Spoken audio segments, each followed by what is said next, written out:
Time now for Eye on Africa. Coming up, sentenced to death. The Somali journalist found guilty of having his colleagues killed for Shabaab. Benin goes to the polls this weekend. We meet the former kingmakers who are shaking up the political class. From street food to silver spoon, we meet the chef who's cashing in on Lagos's growing appetite for upscale takes on traditional classics. We start in Somalia, where a journalist faces death by firing squad for masterminding the murder of 5 colleagues. Court in Mogadishu saying Hassan Hanafi had confessed to organising the killings for militant group Al-Shabaab. He was extradited in 2014 following his arrest in Kenya. Just before his trial, Hassan Hanafi was seen laughing. He appeared relaxed. Yet minutes later, this 30-year-old journalist was sentenced to death in Mogadishu for the murder of several colleagues. The court heard the confession of Hassan Hanafi. He admitted being a member of Al-Shabaab and his involvement in the killing of the following journalists: Mahad Ahmed Elmi, Ali Iman Sharmarke, and Saeed Tahlil Ahmed. After the sentence was announced, Hanafi said, "I am indifferent. You'll see if the killings stop after my death." He was arrested in August 2014 in Kenya and extradited to Somalia later that year. Hanafi helped Al-Shabaab by identifying possible targets among journalists. He joined its armed wing after working for Radio Andalus, Al-Shabaab's mouthpiece in Somalia. More than 25 journalists have been murdered in the Horn of Africa country since 2007, according to the Committee to Protect Journalists. Al-Shabaab was pushed out of the capital, Mogadishu, in 2011, but it continues to carry out regular attacks in the country. It targets the internationally backed government and the African Union troops that support it. Nicolas Joanne reporting there. Elsewhere, South Africa's Constitutional Court has quashed Oscar Pistorius' last-ditched attempt to appeal against his murder conviction for shooting dead girlfriend Riva Steenkamp. Paralympic champion's been on bail since December when a judge overturned a previous culpable homicide verdict. The 29-year-old could now face 15 years behind bars when he's sentenced in April. Next to Ivory Coast, where commemorations taking place for a massacre which came to symbolise the violent political crisis that followed 2010's disputed election. 7 women were killed in the incident in the main city, Abidjan, as they marched in support of Alassane Ouattara. He's now president, with the former leader who disputed his victory, Laurent Gbagbo, on trial in The Hague for war crimes. No one here can forget what happened. These family members of the victims continue to mark the place where their loved ones were killed. On March 3rd, 2011, in the middle of the post-election violence, supporters of Alassane Ouattara met in the streets of Aboubou to protest against Laurent Gbagbo. People were tired. It was up to us women to come out and explain to Laurent Gbagbo that he had to let us be free. When we got here, a tank came and started shooting in all directions. We saw that 4 people were dead. Our sisters, our comrades, our mothers had fallen. The International Criminal Court says that in total 7 women died that day. Some supporters of Laurent Gbagbo, however, say no one lost their lives. In the area of Kennedy in Aboubou, where most of the protesters lived, even 5 years later, the pain is still fresh. When they say that our children didn't die, that the spilt blood was actually Bissap, we remember it all over again. It's difficult to come to terms with. The wounds are raw. Authorities call for reconciliation, but here that seems difficult to achieve. Forgiveness is possible if we say no to acting with impunity, because we can forgive, but we need to be able to prosecute those torturers who covered Ivory Coast in blood. Laurent Gbagbo's trial by the International Criminal Court starts again this Monday.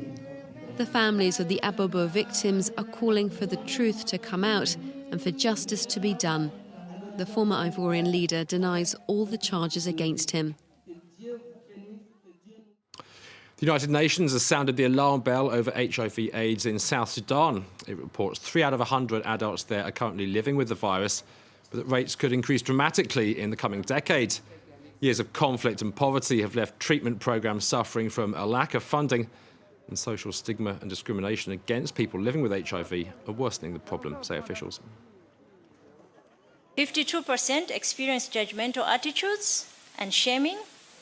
23% were excluded from social events, including family, religious, and community gatherings.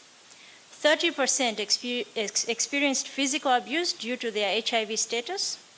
18% experienced loss of job or loss of income. 15% had to change jobs or were refused a promotion based on their HIV status. 14% were prevented from attending education institutions based on their HIV status. Next to Benin, where more than 30 candidates are gearing up for Sunday's presidential election. Incumbent Thomas Boniyayi is abiding by the constitution and stepping down. Two of those vying to succeed him funded his previous campaigns.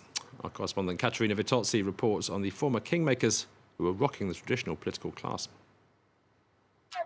The excitement is palpable ahead of this presidential campaign's biggest spectacle. It's been put on by Sébastien Ajavon, a billionaire business tycoon. He doesn't do subtle. Until now, his money made him a presidential kingmaker. Now, he wants the top job himself. You know, there comes a time when you see your people are suffering, when it's necessary to put your ego to one side and come to the rescue. It would be a failure to assist people in danger if we didn't run. Also from the world of business, Patrice Talon, the cotton magnate, has just returned from 2 years in exile after a pardon from the president. In 2012, he was accused of being involved in a plot to poison the now outgoing leader. He's reconciled with President Boni. He wants to come in from the political sidelines. The president and the ministers of this country should be more down to earth. In 2016, the president will be an everyday president. Sébastien Ajavon, with his straight talking and his wealth, is gaining support. The entrepreneur is bringing a fresh perspective into the political arena. When you go to the US, when you're looking for a job, they ask you what your skills are. They don't ask what diplomas you have. Patrice Talon, for now, sits somewhat in Ajavon's shadow. He's not gained wide support, but there could still be a surprise. Sébastien Ajavon has said he sees Talon as a friend and potential political ally, even though both men are still running nationwide campaigns. Finally to Nigeria, where a Senegalese pioneer of West African cuisine is set to give a makeover to classic street food. He's tapping into Lagos's growing hunger for upscale versions of traditional dishes. A traditional Senegalese dish, reimagined. The quintessential Nigerian yam, modernized. In this new chic Lagos restaurant, the classics of African cuisine are being reinvented. In charge of these bubbling pots, Pierre Thiam, a pioneer ready to conquer the world. We're certain the food of the future is African. There are so many products that haven't yet been discovered, and not just by African chefs. Western chefs are also looking into these new products, so Africa has a lot to offer. This is cooking for those expats returning home after years abroad, whose nostalgia for the food of their childhood is now coupled with the demand for quality. It's kind of like African fusion. I mean, we've been to loads of different Asian fusion restaurants, Italian. We've never seen anything like this before. It's really impressive. In this private kitchen, Ozoz is slaving behind the stove. Her 12 diners are expecting a menu to delight. Samosas stuffed with escargot, pesto chicken in green curry, all with local greens on the side.